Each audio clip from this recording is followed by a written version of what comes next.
আমাদের সামনে এক নতুন সম্ভাবনার দ্বার উন্মোচিত হয়েছে। আমরা যদি অতীতের মতো ভুল করি তাহলে আবারও এই সম্ভাবনা ভিন্ন পথে হারিয়ে যাবে। সেই কারণেই আমাদের সরকার প্রথম থেকেই কেবলমাত্রই ক্ষমতায় যাওয়ার জন্য কথা বলেনি। আমাদের সরকার সেই কারণেই ক্ষমতায় গিয়ে আমরা কি করব সে কথা প্রথম থেকেই আমরা বলতে শুরু করেছি। আমরা বলেছি ক্ষমতার এই পরিবর্তনের মধ্য দিয়ে আমরা দেশে একটি নতুন বাংলাদেশের সম্ভাবনা তৈরি করব।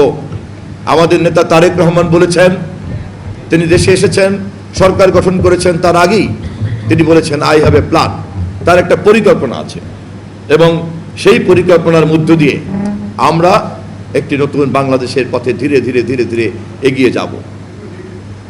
আমাদের সেই পরিকল্পনা হচ্ছে বাংলাদেশের প্রত্যেকটি মানুষ, বিশেষ করে নারী,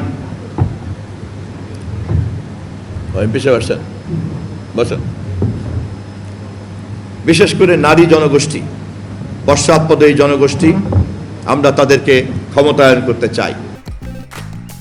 সবার জন্য ভালো চপস্টিক ইনস্ট্যান্ট নুডলস, এবং তাদেরকে পিছিয়ে রেখে এই কাজ চলতে পারে না।